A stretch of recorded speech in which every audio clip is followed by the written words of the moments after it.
Welcome to Nandini மண்சட்டி சமையல். இன்றைக்கி நம்ம இந்த வீடியோவில் பார்க்க போகிறது ஒரு முட்டை கிரேவி எப்படி செய்கிறதுன்னு பார்க்க போகிறோம். இது வந்து சாதத்தில் பிசைஞ்சு சாப்பிட ரொம்ப டேஸ்ட்டாக இருக்குங்க. இதுக்கு நான் ஒரு 4 முட்டை எடுத்து வேக வச்சு எடுத்து வச்சுருக்கேன். இதை தோல் உரித்து இந்த மாதிரி ஒயிட் கருவை மட்டும் தனியாக சின்ன சின்ன பீஸாக கட் பண்ணியிருக்கேன். அந்த மஞ்சள் கருவை தனியாக எடுத்து வச்சுருக்கிறேன் நான். இப்போ நான் அடுப்பில் ஒரு பேன் வச்சு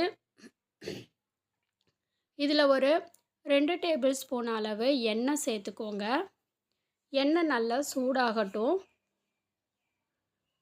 எண்ணெய் நல்லா சூடாகினதுக்கு அப்புறம் தான் நீங்கள் ஒவ்வொன்றா சேர்த்தணும்.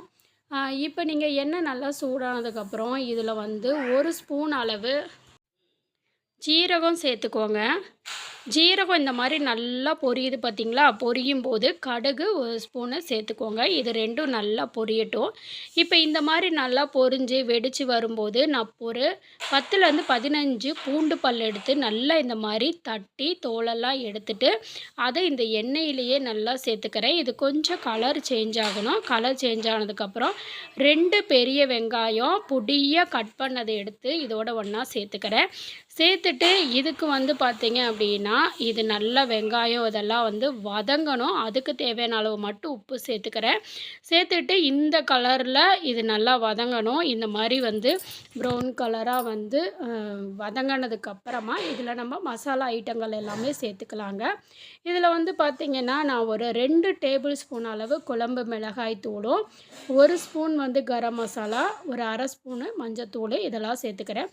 ஒருவேளை குழம்பு மிளகாய் தூள் உங்ககிட்ட இல்லைன்னா 1 ஸ்பூன் வந்து மிளகாய் தூளும் 2 ஸ்பூன் வந்து மல்லித்தூளும் சேர்த்துக்கோங்க.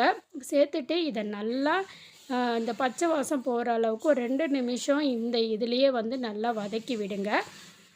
இது நல்லா வந்து அந்த எண்ணெயிலே வந்து வதங்கட்டும். இந்த மாதிரி வதங்கினதுக்கப்புறம் இது கொஞ்சமாக ஒரு 1/2 டம்ளர் அளவு இது மூழ்கிற அளவுக்கு மட்டும் இதில் தண்ணி ஊற்றி இந்த மாதிரி நல்லா கலந்து விட்டுருங்க.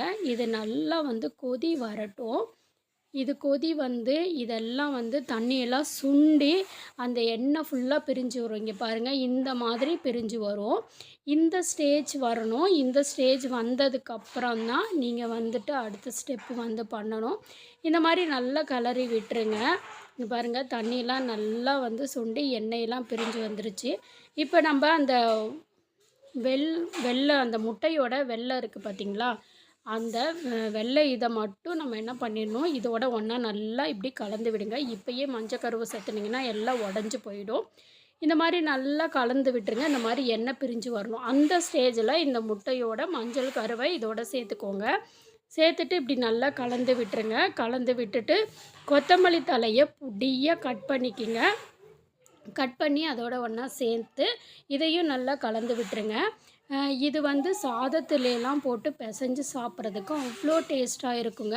ஒரே ஒரு முறை இந்த மாதிரி முட்டை வந்து செஞ்சு சாப்பிட்டு பாருங்கள். இது வந்து சப்பாத்திக்கெல்லாம் சைடிஷ்ஷாக வச்சு சாப்பிட்லாம். ரொம்ப டேஸ்ட்டாக இருக்கும். தோசைக்கும் சூப்பராக இருக்கும்.